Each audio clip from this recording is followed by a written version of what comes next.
action will be taken?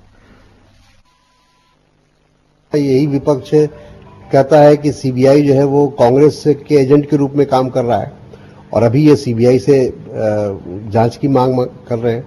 तो ये दोहरी बातें जो करने की आदत है विपक्ष की, उनको इसको छोड़ना चाहिए।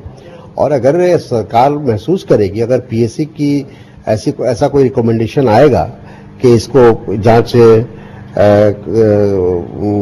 ब्यूरो के द्वारा, सीबीआई के द्वारा इसकी जांच की जाए, तो वो भी हो सकता है। उसमें कोई इतराज की बात नहीं है, कहीं उसमें संकोच की बात नहीं है। पीएससी के जो चेयरमैन है वो विपक्ष के नेता हैं, मुरली मनोहर जोशी जी हैं, एक वरिष्ठ नेता है भारतीय जनता पार्टी के। कम से कम अगर कांग्रेस के किसी नेता पर उनको विश्वास नहीं है तो अपने नेता पर तो विश्वास करना चाहिए, और उनकी अध्यक्षता में पीएससी काम करती है। इसलिए मैं समझता हूं कि कम से कम उस समय तक कोई ऐसी बात करने की आवश्यकता नहीं है विपक्ष को, जब तक कि पीएससी की रिपोर्ट ना आ जाए। Joining us to discuss that is Anupam Kulshresht, former Deputy CAG, Nitin Desai, former Chief Economic Advisor, Tajamul Haq, former Chairman of the Commission for Agricultural Costs and Prices, and Sambat Patra, who's the Delhi spokesperson, or one of the Delhi spokespersons of the BJP. Sambat, to you first. Does the BJP really see this as an adverse CAG report?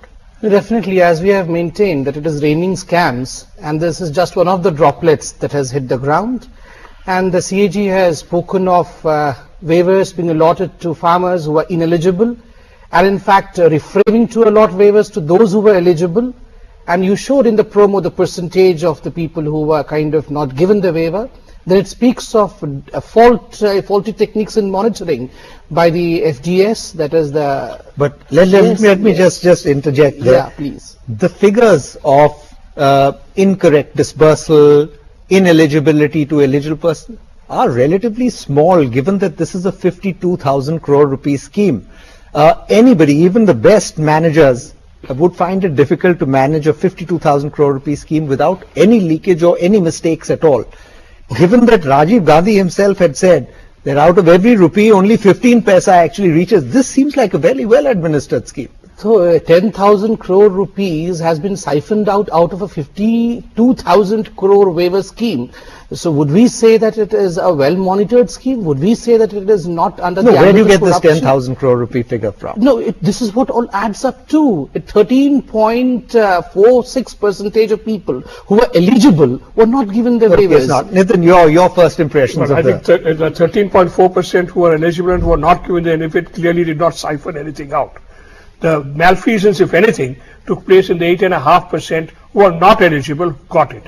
And I must say that to find a government scheme where the wrong direction is only 8.5% of the total seems to me some sort of record, at least as on the positive side. On the positive side, absolutely. The second, there has been some charge that this 90,000 sample is too small. It isn't. Anybody who knows statistics knows that 90,000 is a large sample, and there's been talk of investigating every single case of the 3.5 crore. If you were to do that, then you would have to deploy CBI staff to do that, which is 400 times larger than what the CAG deployed. Because the CAG looked at 1 lakh cases, and if you're going to look at 350 lakh cases, you'd probably have to deploy 400 times the number of people to do that. Now, really want to do that? No, it's completely non-feasible. But this is a storm in a teacup. I think the CAG report itself recognizes that the government has taken action. I'm sure there was some malfeasance at a local level.